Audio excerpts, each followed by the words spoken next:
بالله صدق الله العظيم. واہ جی واہ، سبحان اللہ سبحان اللہ، کیا پیاری صورت کی تلاوت کی ہے ہمارے عبدالخلیل بھائی نے، اللہ برکتیں عطا فرمائے، اور کیا خوب غنے فرمائے ہیں، سبحان اللہ. یہ بھی ایک قابل غور بات ہے. غنہ اگرچہ حروف کی صفات غیر لازمہ میں سے ہے، لیکن غنہ جو ہے قرات کے اندر ایک حسن بہرحال ضرور پیدا کرتا ہے، اور غنہ نہ کرنا عند القراء بہرحال غلطی ضرور ہے. اچھا، یہاں من جو ان پر جو فرمایا ہے غنہ عبدالخلیل بھائی نے، بہت زبردست کیا ہے ماشاءاللہ. من جوع و آمنہم من خوف. اچھا، یہاں پر غنہ جو کرتے ہیں اس کی کیا وجہ ہے؟ نون ساکن اور تنوین کے بعد اگر حروف یرملون میں سے کوئی حرف آ جائے تو وہاں پر ہوتا ہے ادغام.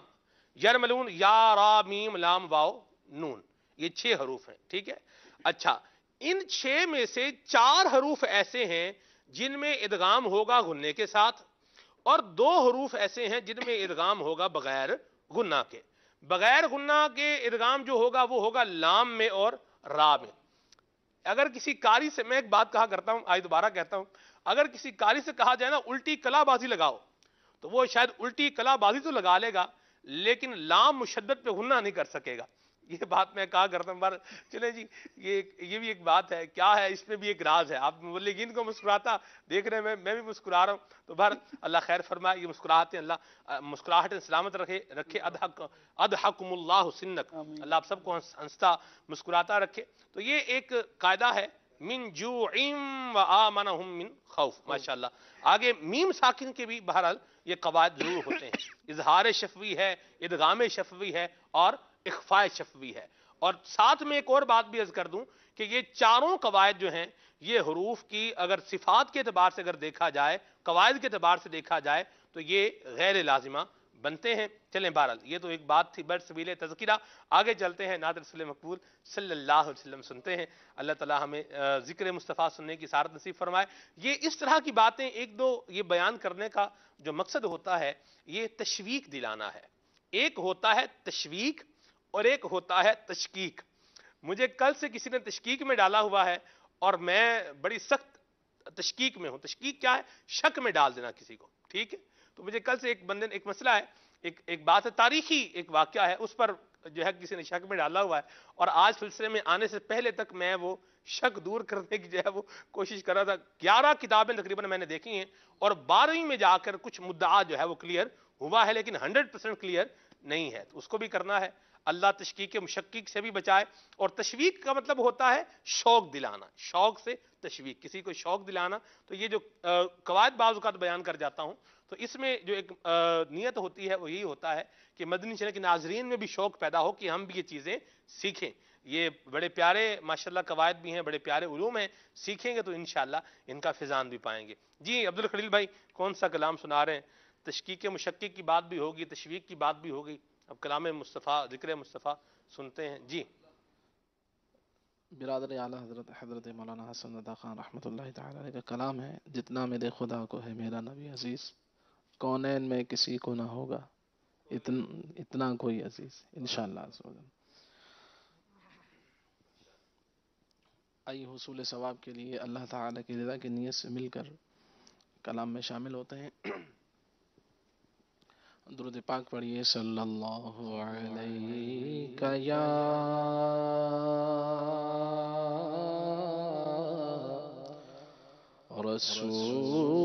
رسول اللہ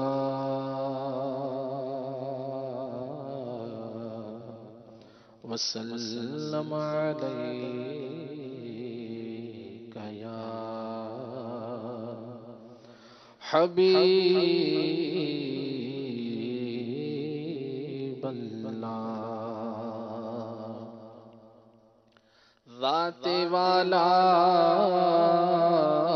پہ بار بار درود، بار بار اور بے شمار درود. روئے انور پہ نور بار سلام، زلف اطہر پہ مشک بار درود. قبر میں خوب کام آتی ہے،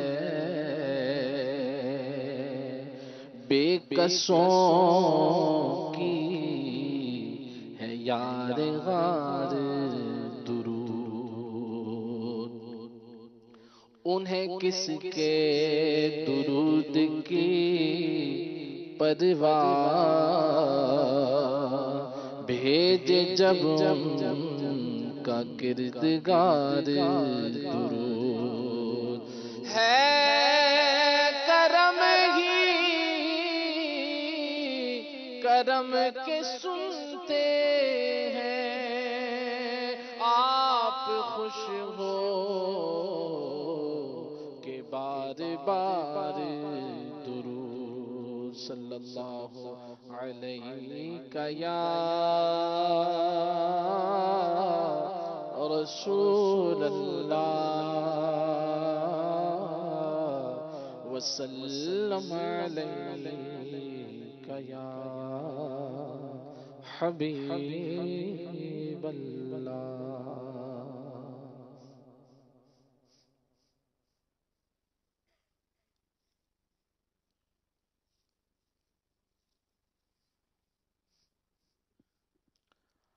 جتنا میرے خدا کو ہے میرا نبی عزیز،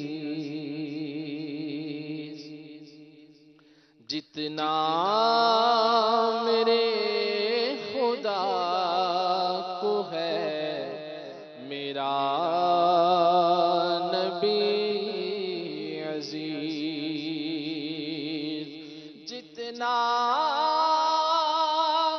میرے خدا کو ہے میرا نبی عزیز، کونین میں کسی کو نہ ہوگا کوئی عزیز، کونین میں کسی کو نہ ہوگا کوئی عزیز،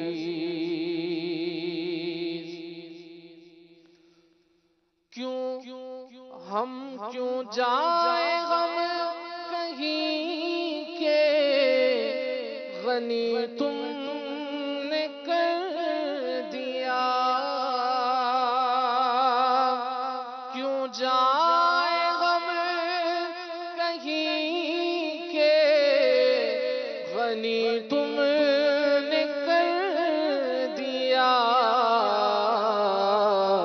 اب تو یہ گھر پسند یہ دریے گلی عزیز، اب تو یہ گھر پسند یہ دریے گلی عزیز، شان کرم کو اچھے برے سے غرض نہیں،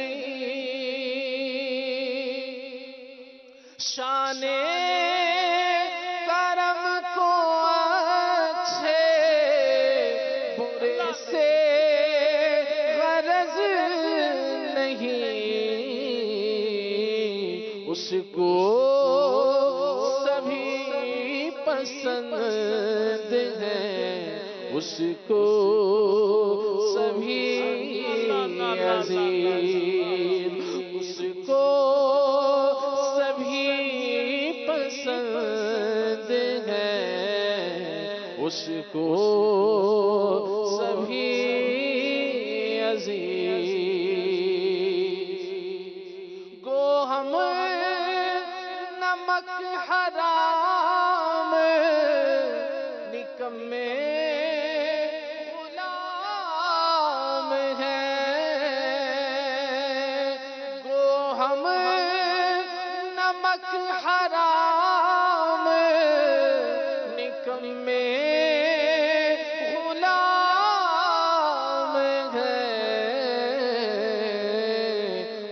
قربان پھر بھی رکھتی ہے رحمت تیری عزیز یا رسول اللہ یا حبیب اللہ قربان پھر بھی رکھتی ہے رحمت تیری عزیز قرآن کھا رہا ہے اسی خاک کی قسم قرآن کھا رہا ہے اسی خاک کی قسم ہم کون ہیں خدا کو ہے تیری گلی عزیز ہم کون ہیں خدا کو ہے تیری گلی عزیز ہم کون ہیں خدا کو ہے تیری گلی عزیز سنگے ستم کے بعد دعائیں فلاح کی بندے تو بندے ہیں تمہیں ہیں مدعی عزیز بندے تو بندے ہیں تمہیں ہیں مدعی عزیز خاک مدینہ پر مجھے اللہ موت دے وہ مردہ دل ہے جس کو نہ ہو زندگی عزیز وہ مردہ دل ہے جس کو نہ ہو زندگی عزیز اس در کی خاک پر مجھے مرنا پسند ہے تخت شہید پہ کس کو نہیں زندگی عزیز محشر میں دو جہاں کو خدا کی خوشی کی چاہ میرے حضور کی ہے خدا کو خوشی عزیز میرے حضور کی ہے خدا کو خوشی عزیز دل سے ذرا یہ کہہ دے نبی کا غلام ہو دل سے ذرا یہ کہہ دے کہ ان کا غلام ہو ہر دشمن خدا ہو خدا کو ابھی عزیز ہر دشمن خدا ہو خدا کو ابھی عزیز جتنا میرے خدا کو ہے میرا نبی عزیز طیبہ کے ہوتے خلد بری کیا کروں حسن طیبہ کے ہوتے خلد بری کیا کروں حسن مجھ کو یہی پسند ہے مجھ کو یہی عزیز مجھ کو یہی پسند ہے مجھ کو یہی عزیز جنت بھی لینے آئے تو چھوڑے نہ یہ گلی پھر بیٹھے ہم تیرے دیوار کی طرف طیبہ کے ہوتے خلد بری کیا کروں حسن مجھ کو یہی پسند ہے مجھ کو یہی عزیز مجھ کو یہی پسند ہے مجھ کو یہی عزیز جتنا میرے خدا کو ہے میرا نبی عزیز کونین میں کسی کو نہ ہوگا کوئی عزیز ماشاءاللہ ماشاءاللہ کیا وہ پیارا شعر تھا ایک کہ ہم تو نمک حرام ہیں نکمے غلام ہیں لیکن پیارے آقا صلی اللہ علیہ وسلم کرم فرمانے والے ہیں اور جو حضور کے غلام ہیں جیسے بھی ہیں آقا کریم کو عزیز ہیں سبحان اللہ ایسا کریم آقا کہاں ملے گا وہ ہے نا کہ اپنے خطا وار کو اپنے ہی دامن میں لو کون کرے یہ بھلا تم پہ کروڑوں درود کر کے تمہارے گناہ مانگے تمہاری پناہ تم کو ہو دامن میں آ تم پہ کروڑوں درود سبحان اللہ یہ فیضان ہے قرآن کریم کی اس آیت مبارکہ کا جو فرمایا عزیز علیہ ما عنتم عنتم جمع کا صیغہ ہے عزیز علیہ ما عنتم حریص علیکم یہ کم جو ہے یہ بھی جمع ہے ٹھیک ہے بہرحال چلیں آگے چلتے ہیں پیارے آقا صلی اللہ تعالی علیہ وسلم کی رحمتوں کے کیا کہنے ہیں سبحان اللہ عزیز علیہ ما عنتم سبحان اللہ امتیوں کا مشقت میں پڑھنا جس کریم مصطفیٰ کو جو ہے وہ گوارا نہ ہو اور پسند نہ آئے کیا کریم آقا ہے وہ سبحان اللہ اللہ حضور سے محبت ہماری مضبوط فرمائے اور پیارے آقا علیہ السلام کے صدقے میں اللہ تبارک و تعالی ہمارا بلا حساب جنت میں داخلہ عطا فرمائے یہ راشد بھائی ہمارے ساتھ ہیں ماشاءاللہ اور موضوع آج کا حضرت امام بخاری رحمہ اللہ کی ذات ہے ان پر انشاءاللہ مدنی پھول ہم نے لینے ہیں نام میں نے بتا دیا ہے راشد بھائی کیا فرمائیں گے آپ بسم اللہ الرحمن الرحیم الحمدللہ ایسی مبارک ہستی ہیں کہ صدیاں بیتنے کے باوجود امت آج تک ان کے فیضان سے مستفیض ہو رہی ہے اور مسلمانوں کا بچہ اگر کہا جائے تو غلط نہ ہوگا کہ ان کے نام سے ان کے تعارف سے واقف ہے سیدنا امام بخاری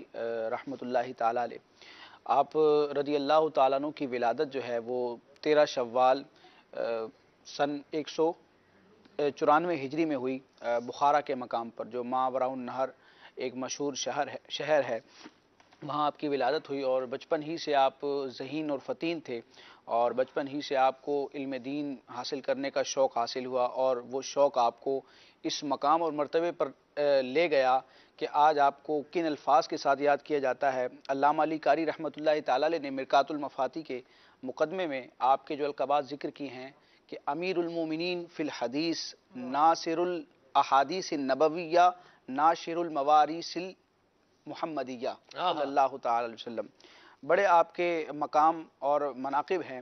امام نووی رحمۃ اللہ تعالی علیہ کی میں عبارت پڑھتا ہوں کہ امام بخاری کے فضائل اور مناقب کتنے ہیں۔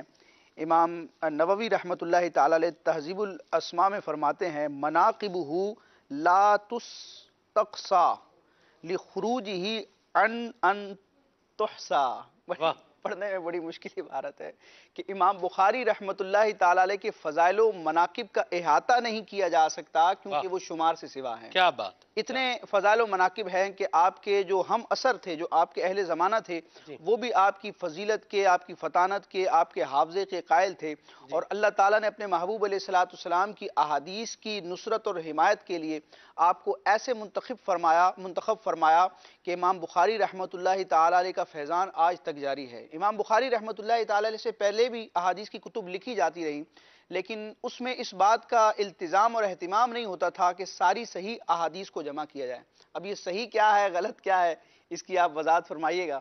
تو صحیح آپ کرتے جائیں، گفتگو فرما رہے ہیں، اور ساتھ ساتھ ظاہر سی بات ہے اتنی جلیل قدر ہستی کا ذکر ہے، اور چونکہ ان کا تعلق ظاہر سی بات ہے علم حدیث ایک جسے یوں کہیں کہ واضح اور زبردست پہلو ہے آپ کی سیرت کا، تو ظاہر سی بات ہے جب یہ بیان ہوگا تو اس میں اصطلاحات بھی آئیں گی اور دیگر چیزیں بھی آئیں گی، تو مدنی چینل کے ناظرین بھی ماشاءاللہ علم حدیث حاصل کرنے کا شوق پیدا ہوگا انشاءاللہ، اور یہ بھی پتہ چلے گا ساتھ میں کہ جامعۃ المدینہ سے فارغ التحصیل اسٹائم بھائی الحمدللہ پڑھا ہوتا ہے جنہوں نے، ان کو بھی الحمدللہ اللہ تبارک تعالیٰ کے فضل و کرم سے اور امیر سنت کے فیض سے علم حدیث کی اصطلاحات کی بھی سمجھ ہوتی ہے الحمدللہ۔ الحمدللہ یہ علم اصول حدیث کی ایک اصطلاح ہے۔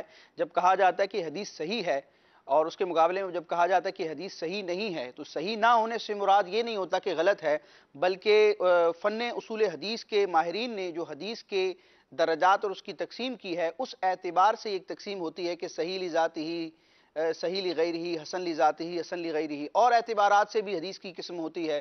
حدیث متواتر ہے، حدیث مشہور ہے، حدیث عزیز ہے۔ حدیث صحیح کا جو خلاصہ میرے ذہن میں غریب بھی ہے، جی بالکل، اب آپ یہ کہ حدیث غریب یہ ایک اصطلاح ہے، جی ہاں یہ اصطلاح ہے، اور جس نے جو ہے وہ نخبۃ الفکر پڑھا ہوا ہے، اس کو کتاب کو پڑھا ہوا ہے، اس کے لیے یہ باتیں نئی نہیں ہیں، لیکن اب ایک بندہ جو بیچارہ عام فہم ہے، اب جیسے حدیث صحیح نہیں ہے، صحیح نہیں کا مطلب جو لوگ بتاتے ہیں غلط ہے، ایسا نہیں ہے۔ اب جو حدیث غریب ہے اس کے بارے میں کیا بولیں گے؟ ایک حدیث امیر ہوتی ہے، غریب جیسے غریب آدمی بیچارہ مسکین سا آدمی ہوتا ہے، مال کی کمی ہوتی ہے، ویسے نہیں۔ حدیث غریب یہ پوری ایک اصطلاح ہے، اس کی ڈیفینیشن ہے، اور اس کی احکام، اس سے کیا ثابت ہوگا، یا خبر احاد بھی جو ہے وہ کہا جاتا ہے، یہ علم حدیث کی جو ہے وہ ابحاث ہیں۔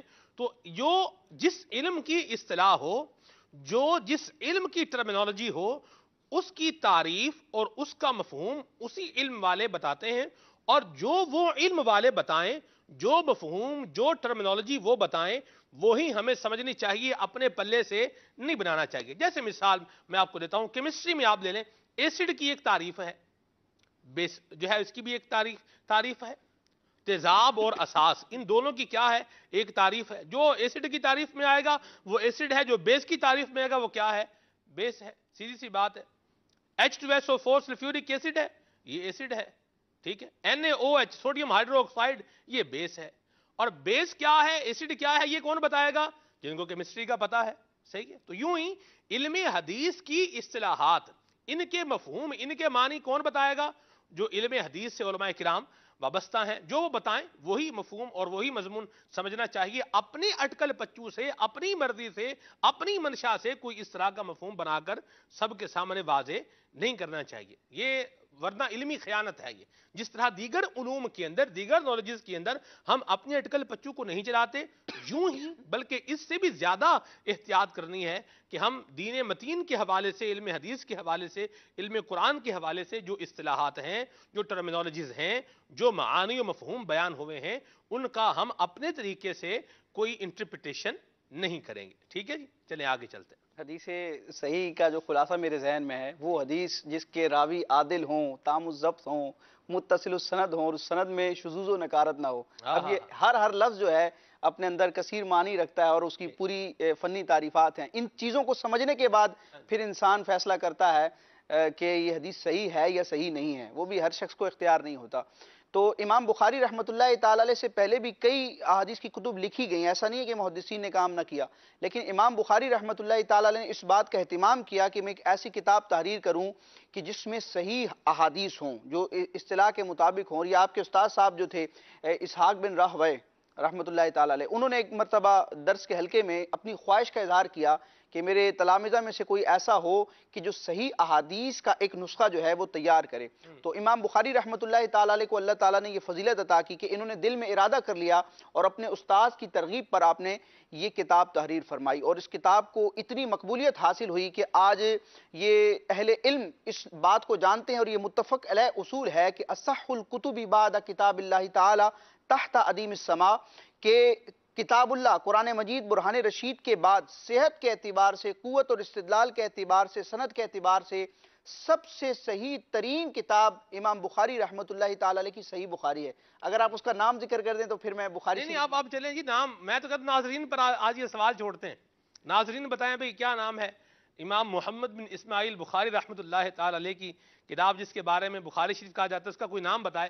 ویسے یہ ہے سوال مشکل ہے، سوال مشکل ہے. چلیں دیکھتے ہیں کوئی بتاتا ہے تو ٹھیک ہے، ورنہ پھر ہم تو بتانے کے لیے بیٹھیں گے نا. جی تو یہ حدیث پاک کی کتاب انہوں نے تحریر فرمائی اور علماء فرماتے ہیں کہ حدیث کی یہ وہ واحد کتاب ہے جس کی کثرت کے ساتھ شروحات لکھی گئیں. اس کی تشریح میں، اس کے معنی اور مطالب کو بیان کرنے میں علماء نے متعدد کتابیں لکھی. اور کشف الظنون میں حاجی خلیفہ نے اس بات کو ذکر کیا کہ سن 1012 ہجری یعنی 11ویں ہجری کے ابتدا تک بخاری شریف کی تقریباً 50 شروحات لکھی جا چکی. اور پھر شارح بخاری مفتی شریف الحق امجدی رحمۃ اللہ تعالی علیہ نے نزہۃ القاری جو آپ کی بخاری شریف کی شرح ہے، اس میں آپ لکھتے ہیں کہ اس 11ویں صدی کے بعد سے آج تک عربی زبان میں، فارسی زبان میں، اردو زبان میں متعدد بخاری شریف کی شروحات لکھی گئی ہیں جو تقریباً 100 کے برابر ہیں. آپ اب اس کی فضیلت کو سمجھے کہ علماء کرام نے اس کتاب کو کتنا مضبوطی سے تھاما ہے کہ اس کتاب میں بیان کردہ احادیث کو لکھا ہے. کہیں آپ کو فتح الباری کا نام ملے گا، کہیں عمدۃ القاری کا ملے گا، کہیں الکوثر الجاری کا ملے گا، کہیں ارشاد الساری کا ملے گا، کہیں نزہۃ القاری کا ملے گا. تو علماء کرام نے متعدد یعنی شریف الحق امجدی رحمۃ اللہ تعالی علیہ کے قول کے مطابق تقریباً 100 شروحات جو ہیں وہ اس کتاب کی تحریر ہوئی. اور اس احادیث کی کتب میں تفہیم البخاری بھی ایک بڑی ضخیم جو ہے وہ شرح ہے. جی اب اس میں کتنی احادیث بیان کی گئی ہیں، چونکہ نسخوں کا اختلاف ہوتا ہے تو علماء نے مختلف تحقیقیں پیش کی ہیں. حافظ ابن الصلاح کی تحقیق کے مطابق بخاری شریف میں تقریباً 7275 احادیث مروی ہیں. اور مقررات کو اگر حذف کر دیا جائے یعنی وہ احادیث جو آپ نے ایک مرتبہ سے ایک سے زائد مرتبہ آپ نے تحریر فرمائی ہیں، اگر ان کو لیس کر دیا جائے تو تقریباً 4000 احادیث بنتی ہیں.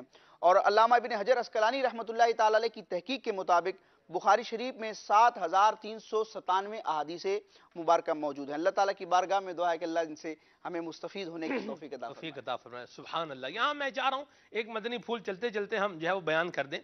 ایک ہوتا ہے روایت کا صحیح ہونا اور ایک ہوتا ہے اس سے حکم کا ثبوت ہونا. ان دونوں میں فرق ہے، یہ بات یاد رکھیے گا. ایک کیا ہے روایت کا صحیح ہونا اور ایک کیا ہے اس سے حکم کا ثابت ہونا. یہ دونوں معاملات کیا ہیں؟ یہ الگ الگ ہیں. ہر روایت جو صحیح ہو اس سے کوئی حکم بھی ثابت ہو یہ ضروری نہیں ہے. ہو سکتا ہے صحیح صحت کے اعتبار سے ہے اور حکم ثابت کیوں نہیں ہوگا کہ دوسری روایت موجود ہے جس سے وہ کیا ہو رہی ہے؟ منسوخ ہو رہی ہے. تو منسوخ پر جو ہے وہ عمل ظاہر سی بات ہے نہیں ہوگا.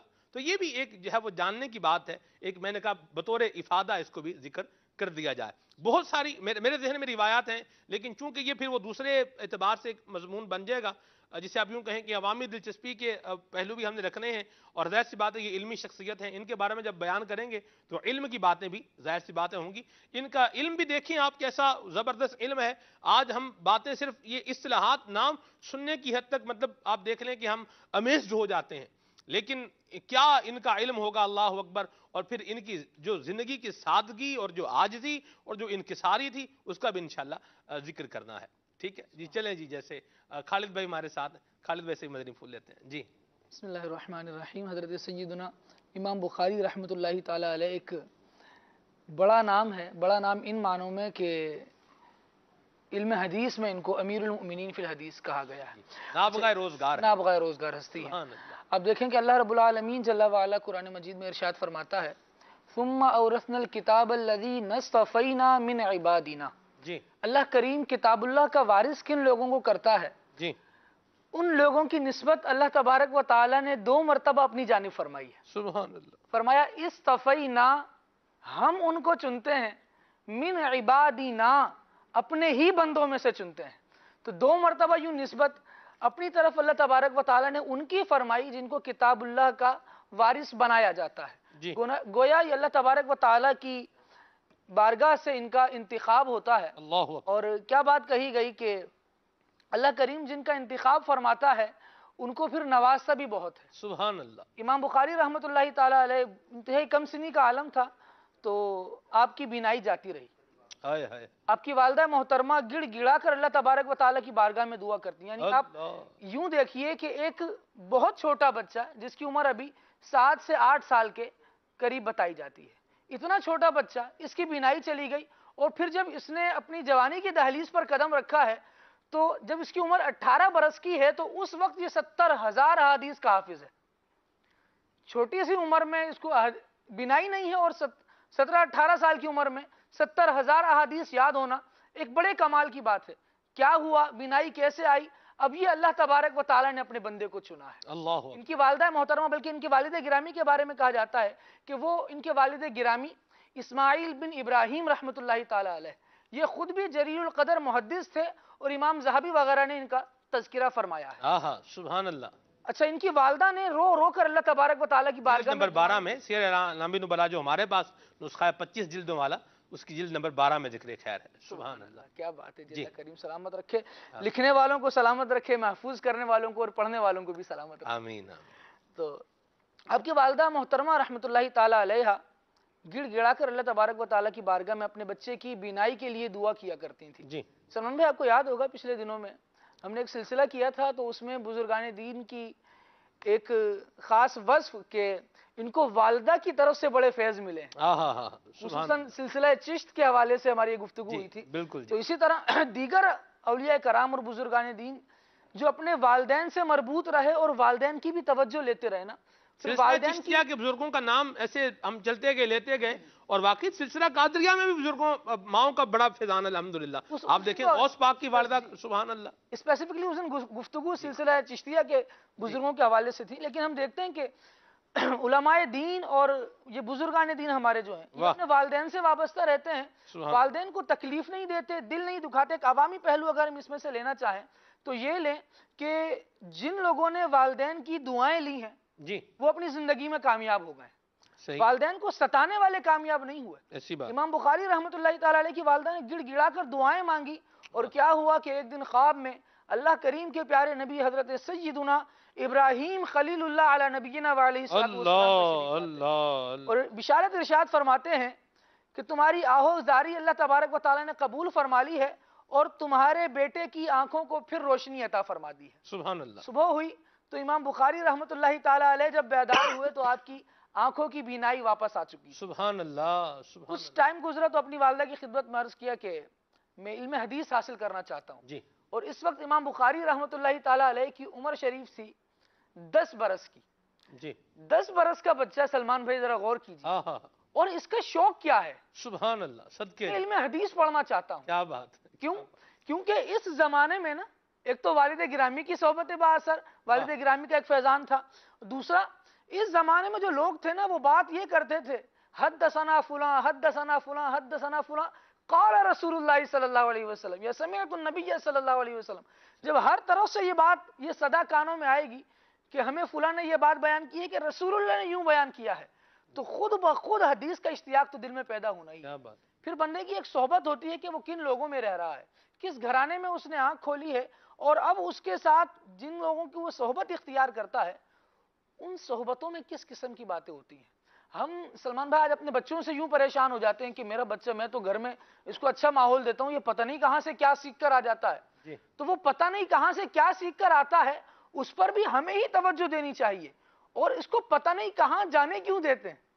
صحیح بات. اس کو وہاں جانے دیں جہاں آپ کو پتا ہو اور جہاں معلوم ہو کہ یہاں جائے گا تو بات وہ ہوگی جو میرے گھر کے ماحول میں ایڈجسٹ ہو جائے گی. اور اس سے بڑھ کر یہ اس طرف نہیں جائے گا کہ جو اللہ تبارک و تعالی کی نافرمانی کی راہ ہے. صحیح. جن لوگوں کے درمیان جائے گا یہ لوگ وہی بات کرنے والے ہوں گے جو اللہ کریم کو پسند ہے، جو مصطفیٰ کریم صلی اللہ تعالیٰ علیہ وآلہ وسلم کو محبوب ہے. امام بخاری رحمۃ اللہ تعالیٰ علیہ کا یوں فن حدیث کے اعتبار سے، حدیث کا علم سیکھنے کے اعتبار سے سفر شروع ہوتا ہے اور آپ رحمۃ اللہ تعالیٰ علیہ حدیثیں سیکھتے چلے جاتے ہیں. ایک مرتبہ محدثین کی ایک جماعت کے ساتھ سفر کرتے ہیں امام بخاری رحمۃ اللہ تعالیٰ علیہ بصرہ کی جانب. 16 دن گزر جاتے ہیں سفر کرنے. ایک تو سفر کر کے پہنچے، پھر جب بصرہ پہنچے تو محدثین سے حدیثیں سن کر سلمان بھائی 16 دن گزر گئے. 16 دن کے بعد آپ ہی کے ساتھ کے کسی فرد کو یاد آتا ہے کہ جو امام بخاری ہیں محمد بن اسماعیل، ہم جب محدثین حدیث بیان کر رہے ہوتے ہیں سب لکھ رہے ہوتے ہیں، انہوں نے ایک حدیث نہیں لکھی. ان کو ذرا سمجھائیں کہ اتنا سفر کر کے آئے ہو، اتنی محنت ایسے ہی ضائع کر رہے ہو، جب آئے ہو تو کچھ سیکھ لو، کچھ لکھ لو. امام بخاری رحمۃ اللہ تعالیٰ علیہ کو یوں کر کے ایک تانا بھی دیا گیا اور سمجھایا بھی گیا کہ آئندہ حدیث لکھیں. امام بخاری رحمۃ اللہ تعالیٰ نے فرمایا کہ جس طرح آپ ضبط حدیث کر رہے ہیں میں بھی حدیثوں کو محفوظ کر رہا ہوں. واہ. انہوں نے کہا کہ آپ کو تو ہم نے کبھی لکھتے ہوئے نہیں دیکھا. فرمایا جتنی احادیث آپ نے لکھی ہیں وہ سب کی سب کتابیں جہاں جہاں آپ نے لکھی ہیں وہ لے کر آ جائیں، میں بیان کرتا ہوں کہ ہم آج تک کیا کیا سن چکے ہیں. امام بخاری رحمۃ اللہ تعالیٰ علیہ نے 15,000 احادیث زبانی بیان فرمائی. اللہ اللہ اللہ. اس بات کو بیان کرنے والے حاشد بن اسماعیل رحمۃ اللہ تعالیٰ علیہ جو خود فن حدیث کے اعتبار سے ایک بڑا نام ہے، کہتے ہیں کہ جب امام بخاری رحمۃ اللہ تعالیٰ علیہ نے وہ 15,000 احادیث بیان فرمائی تو ہمیں ایسا محسوس ہوتا تھا جیسے کہ ہم نے یہ لکھی ہی امام بخاری کو سن کر ہے. اللہ اکبر. سبحان اللہ. یہ اللہ تبارک تعالیٰ کی عطا ہے، جسے مالک چاہتا ہے پھر خاص فرما لیتا ہے. سبحان اللہ. یہ یہاں پر جو خالد بھائی نے کچھ دن تھوڑا ٹائم پہلے جو بیان فرمایا ہے حضرت امام بخاری کی والدہ ماجدہ کے حوالے سے، یہ آپ کی والدہ ماجدہ کی دعا کا جو آپ کو فیضان ملا، خواب میں سیدنا ابراہیم علیہ السلام کی زیارت ہوئی، یہ کوئی قصہ کہانی نہیں ہے. بعض اوقات ایسا ہوتا ہے نا کہ لوگ سوچتے ہیں یہ پتہ نہیں کہاں سے لے کے آ رہے ہیں، کیا کر رہے ہیں. یہ شیخ محقق شیخ عبدالحق محدث دہلوی رحمہ اللہ نے اشیت اللمعات کی جلد نمبر 1 میں اس کو بیان فرمایا ہے. بعض اوقات ایسا ہوتا ہے کہ بزرگوں کی کرامات کا جب بیان کیا جائے یا ان کے فیضان کا بیان کیا جائے تو شیطان جو ہے وسوسے دلاتا ہے، اور اپنے کو سنائیے ان پہ. ایسی بات نہیں ہے. الحمدللہ یہ شیخ طریقت امیر سنت کا فیضان ہے اور آپ کی تربیت کا فیض اثر ہے کہ ہم حکایات بھی اگر بیان کرتے ہیں تو وہ بھی جو پڑھی ہوئی حکایات بالخصوص کسی خاص بزرگ سے متعلق کوئی بیان کرتے ہیں تو وہ بھی کوئی اپنی طرف سے بنا کے بیان نہیں کر رہے ہوتے. الحمدللہ جو بزرگوں نے بیان کیا ہے، جو لکھا ہے، اسی کو لے کر آگے جو ہے وہ چل رہے ہوتے ہیں.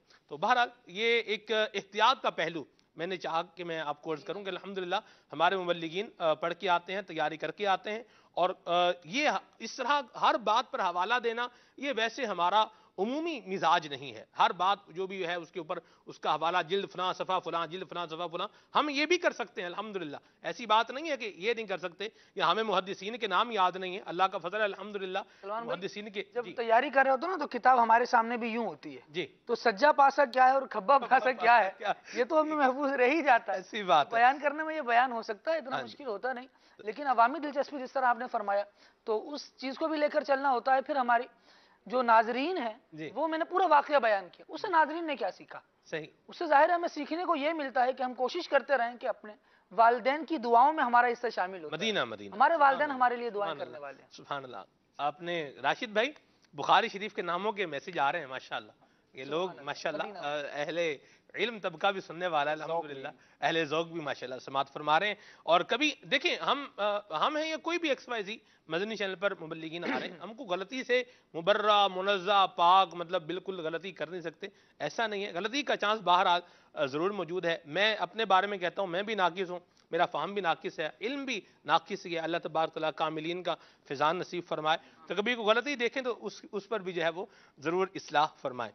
وقار بھائی ہیں, ان سے بھی کچھ مدنی پھول امام بخاری سے متعلق لیتے ہیں. امام محمد بن اسماعیل بخاری رحمہ اللہ سے متعلق. جی حضور ارشاد. بسم اللہ والحمد للہ والصلاة والسلام علی رسول اللہ. ہمارے خالد بھائی کی بات کو کنٹینیو آگے کروں گا کہ والدین کا ایک کردار ہوتا ہے کہ اولاد جو ہے وہ اس کو والدین کی نیکیوں کا فائدہ بھی پہنچتا ہے, دعاؤں کا بھی فائدہ پہنچتا ہے. جی تو جیسے ماشاءاللہ خالد بھائی نے بیان کرا کہ آپ کی والدہ کی دعا کی برکت سے جو ہے الحمدللہ امام محمد بن اسماعیل بخاری رحمۃ اللہ تعالی کی آنکھیں تشریف لے آئیں اور آپ کی پھر آپ کی آنکھیں روشن ہو گئی. صحیح. اور امام بخاری آنکھیں آنا جو ہے نا یہ اور اردو کے اعتبار سے دیکھا جائے تو یہ بیماری کے اوپر جو ہے وہ دال ہوتا ہے کہ بھی آنکھیں آئی ہوئی ہیں, مطلب جو ہے وہ آنکھیں جو ہے وہ ان میں سے درد ہو رہا ہے, پانی آ رہا ہے. ٹھیک ہے جی بالکل. جی. تو ایسے آپ کے جو جس گھرانے میں آپ نے آنکھ کھولی وہ ایک علمی گھرانہ تھا. اس وقت آپ کے جو والد گرامی تھے حضرت اسماعیل بن ابراہیم رحمۃ اللہ تعالی علیہ, آپ خود ایک بہت بڑے محدث تھے. یعنی امام بخاری کا تو اپنا ایک بہت بڑا مقام ہے, لیکن آپ کے جو والد تھے وہ بھی کم نہیں تھے. آپ کے جو والد تھے انہوں نے بڑے بڑے محدثین نے اپنے دور کے جو تھے ان سے علم حدیث آپ نے حاصل کیا. یہاں تک کہ آپ کے لکھا ہے کتابوں کے اندر امام مالک رحمۃ اللہ تعالی علیہ کے سامنے آپ کے والد گرامی نے زانو تلمذ طے کیا. اسی طریقے سے اپنے وقت کے بہت بڑے محدث عبداللہ بن مبارک رحمۃ اللہ تعالی علیہ ان کے سامنے آپ نے زانو تلمذ طے کیا. اور بھی اپنے وقت کے جو یہ زانو تلمذ کیا ہوتا ہے حضور؟ یعنی علم حدیث حاصل کیا, شاگردی کا شرف اختیار حاصل کیا. اچھا. اور پھر آپ نے مزید دیکھیں نا یہ ہستی کا فیضان ہے. جی جی یہ جیسی ہستی ہے ظاہر سی بات ہے بات بھی ویسی ہوگی نا. مرحبا. اور حماد بن زید رحمۃ اللہ تعالی علیہ ان سے بھی آپ نے جو ہے وہ علم حدیث کو حاصل کیا. پھر آپ نے آگے علم حدیث کا فیضان عام کیا, دوسروں کو بھی سکھایا, اور بڑے بڑے جو ہے آپ کے شاگرد علم حدیث کے اندر جو ہے وہ ہوئے ہیں. چند نام آپ کے سامنے پیش کرتا ہوں. یحییٰ بن جعفر بیکندی رحمۃ اللہ تعالی علیہ, اس طرح احمد بن جعفر, نصر بن حسین رضی اللہ تعالی عنہم اجمعین. یہ سارے بڑے بڑے نام ہیں علم حدیث کے اندر جو آپ کے شاگردوں میں ہوئے ہیں. تو ناظرین کے لیے, مدنی چینل کے ناظرین کے لیے مدنی پھول ہے کہ اگر ہم چاہتے ہیں کہ ہماری اولاد جو ہے وہ نیکی کے راستے پر آئے اور وہ بھی کوئی شاندار کارنامے سر انجام دے, تو والدین کو بھی نیک ہونا پڑے گا, اس طرف آنا پڑے گا, نیکی کی طرف آنا پڑے گا. اب والدین یہ تو یعنی خود تو جو ہے وہ گناہ کرتے رہیں, خود نمازیں نہ پڑھیں, خود جو ہے وہ جھوٹ بولتے رہیں, بچوں کے سامنے ان کی ایکٹیویٹی آتی رہے گی, تو بچوں میں کہاں سے نیکی کا اثر پیدا ہوگا. آج ایک جو ہے وہ بہت بڑا مسئلہ ہے ہمارے معاشرے کا کہ والدین رونا روتے ہیں اور آتے ہیں امام صاحب کے پاس آ جاتے ہیں, دعا کر دیں ہمارے لیے, ہمارے بچے ہمارے قابو کے اندر نہیں ہیں. یا پیران عظام کے پاس جاتے ہیں, علماء کے پاس جاتے ہیں کہ ہمارے لیے دعا کر دیں, کوئی تعویذ دے دیں, کوئی وظیفہ بتا دیں کہ ہمارے بچے جو ہے وہ نیک ہو جائیں. حالانکہ وہ ایک بہت بڑا سبب ان کی نیکی نہ کرنے کا وہ یہ ہوتا ہے کہ والدین خود نیکی نہیں کر رہے ہوتے. اب والدین بچوں کے سامنے اگر گناہ کر رہے ہیں, گھر کے اندر اگر گناہوں والا ماحول ہے, تو پھر کہاں سے جو ہے وہ ان بچوں کے اندر نیکی کے جو ہے اثر پیدا ہوگا. اگر چاہتے ہیں کہ والدین جو ہے وہ ان کے بچے نیک ہو جائیں تو والدین کو بھی جو ہے وہ نیک بننا پڑے گا. اور اس طرح کہ والدین کی نیکی کا جو اثر ہے وہ اولاد کو بلکہ اولاد کی اولاد کو بھی پہنچتا ہے. اس بارے میں نبی کریم صلی اللہ علیہ وآلہ وسلم کا فرمان عالی شان ہے کہ آپ ارشاد فرماتے ہیں کہ بے شک اللہ تعالیٰ آدمی کے نیک ہونے کی وجہ سے اس کی اولاد اور اولاد کی اولاد میں بہتری فرما دیتا ہے, اور اس کی نسل اور اس کے ہمسایوں میں اس کی رعایت فرما دیتا ہے کہ اللہ تعالیٰ کی طرف سے پردہ پوشی اور امان میں رہتے ہیں. اور حضرت محمد بن منقدر رحمۃ اللہ تعالی علیہ نے فرمایا کہ اللہ تعالیٰ بندے کی نیکی سے اس کی اولاد کو اور اس کی اولاد کی اولاد کو اور اس کے کنبے والے کو اور اس کے محلے داروں کو اپنی حفاظت میں رکھتا ہے. تو اگر یہ سارے فرامین پیش نظر رکھا جائیں, اور اس طریقے سے وہ جو قرآن پاک کی آیت اس میں حضرت خضر علیہ السلام اور موسیٰ علیہ السلام کا جو واقعہ بیان ہوا تھا, تو اس میں یہ واضح طور پہ آیت کے الفاظ ہیں وَقَانَ أَبُوهُمَا صَالِحًا, کہ ان دونوں کے جو یتیم لڑکے تھے ان کے جو والد تھے وہ نیک انسان تھے. اور فتاوی رضویہ کے اندر امام اہل سنت نے لکھا ہے کہ علماء کے حوالے سے, علماء سے منقول ہے کہ وہ جو والد تھے وہ 8ویں یا 10ویں پشت کے اندر تھے. تو 8ویں یا 10ویں پشت کے والد کی نیکی کہاں جا کے جو ہے وہ کام آ رہی ہے 8ویں 10ویں پشت کے اندر. تو اگر جو ہے وہ اس کی خود کی جو پہلی جو نسل ہوتی ہے, اولاد جو ہوتی ہے, یقیناً اس کے اندر کتنی جو ہے وہ کام آئے گی. تو والدین کو بھی چاہیے کہ جو ہے والدین جو ہے وہ نیکی کی طرف آئیں, تو انشاءاللہ ان کی جو اولاد ہے وہ اللہ نے چاہا تو انہیں کی طرف آ جائے گی۔ مدینہ مدینہ چلیں جی، اچھے مدنی پھول دیے آپ نے بھی، اولاد کو بھی اچھا ہونا چاہیے۔ یہ نام آ رہے ہیں جی کتاب جو سوال کیا ابھی امام بخاری، امام محمد بن اسماعیل بخاری رحمۃ اللہ تعالی علیہ، انہی کی جو کتاب ہے۔ کروا کے چھوڑنا ہے۔ ہاں جی، نہیں جی الحمدللہ یہ برکت ہے مدنی چینل کی، اللہ کرے یاد ہو جائے جی۔ یہ کہہ رہے ہیں جی امام محمد بن اسماعیل بخاری رحمۃ اللہ تعالی علیہ، ان کی جو بک ہے اس کا نام ہے صحیح بخاری۔ یہ بک کا نام نہیں ہے، یہ تو بدیہی سی بات ہے اور واضح اور صحیح بات ہے۔ جو امام محمد بن اسماعیل بخاری رحمۃ اللہ تعالی علیہ نے جو کتاب لکھی ہے نا، جس کو الصحیح بھی کہا جاتا ہے، صاحب الصحیح، یہ کہا ہے امام ذہبی رحمہ اللہ نے ان کے تعارف کے اندر، تو وہ جو کتاب ہے نا اس کا نام صحیح بخاری نہیں ہے۔ بہرحال نام کیا ہے، یہ ایک میسج آیا ہوا ہے نام کا بھی، لیکن اس میں بھی ایک مین اور آن کا تھوڑا سا لل کا کچھ وہ فرق ہے۔ سلمان بھائی، اصل جو نام ہے وہ عموماً نسخوں کے شروع میں لکھا نہیں ہوتا، صحیح بخاری ہی لکھا ہوتا ہے۔ ہاں جی، آپ بالکل نفی کر رہے ہیں، تو اب کسی کتاب پر صحیح بخاری لکھا ہے تو ہم کیسے بھی اعتماد کریں گے کہ وہی ہے؟ دیکھیں میں جو بات کر رہا ہوں جو امام محمد بن اسماعیل بخاری نے جو نام رکھا ہے، جی میں وہ بات کر رہا ہوں۔ صحیح۔ ہم نے بھی پڑھی، ابھی آپ نے کون سی کتاب پڑھی؟ دورہ حدیث کے اندر شیخ الحدیث کیا پڑھاتے ہیں؟ بخاری شریف پڑھاتے ہیں۔ یہ تو جو بولا جاتا ہے اسے تو بات تو صحیح ہے، لیکن میں کہہ رہا ہوں کہ بک کا نام جو ہے اصل نام کیا ہے؟ اصل نام جو پورا نام، جیسے آپ کا نام کیا ہے؟